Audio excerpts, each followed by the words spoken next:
Harvard University becoming the latest school to scrap standardized tests for admissions, at least for now. Harvard citing the challenges of scheduling SAT and ACT tests amid the pandemic will allow students to apply for admission next year without submitting those scores. Still, other colleges are moving to eliminate the tests permanently, with the University of California Board of Regents voting last month to phase out use of the SAT and ACT in admissions over the next 5 years. We're back with Dan Henninger, Jason Riley, and Kyle Peterson. So, Jason, you followed this issue for a long time. Why is the SAT and the ACT being eliminated now?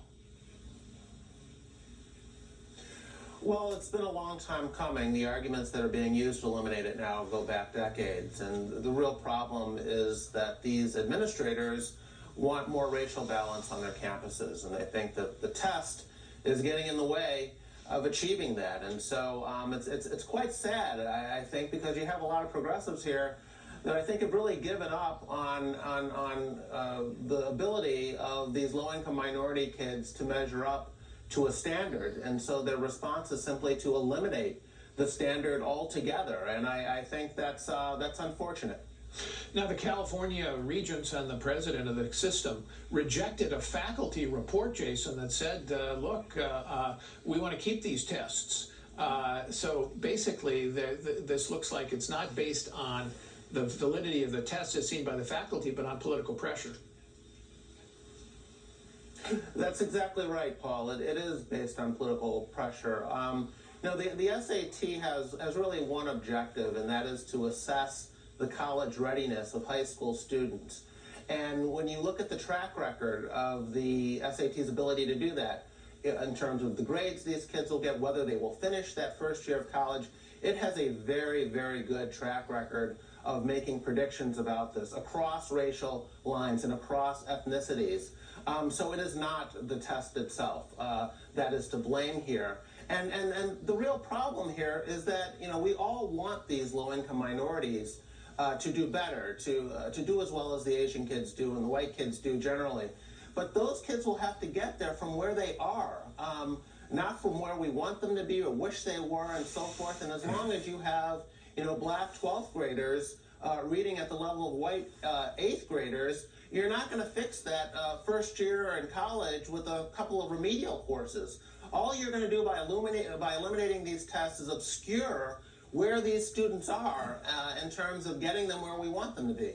And Kyle, how do you compare schools with different curriculums, high schools across the country, if you don't have these tests with a common set of variables? Because grade inflation, as you know, is so great in a lot of these schools. Right, and the UC faculty report says that high school grades are not a reliable measure of college success.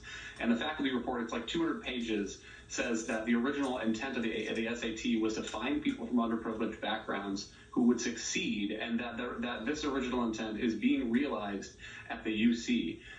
So the problem is, if you don't have any neutral criteria, then admissions just becomes totally opaque. And Harvard has been criticized because the Asians that get in have higher test scores than Hispanics, African Americans, whites that get in. So this is shown that it's some sort of discriminatory intent against them, according to some lawsuits that have been filed. And so one way to solve that problem, if you're sitting in the admissions office, is just get rid of the test. Dan, it seems like the real scandal here is the preparation of K through 12, because if we better prepared our kids, especially in some of these low-income schools, urban schools, this wouldn't be a big issue. But it has become so because we just fail in public education. Yeah, Paul, and we failed when we knew we were failing. That's the scandal. I can remember being visited at the editorial page maybe 15 or so years ago by the head of one of these college accrediting associations. And one of the bases on which they were accrediting colleges was they're providing remedial education to these kids who were coming out of high schools inadequately prepared to do arithmetic and English. That was 15 years ago. We know it goes back further than that.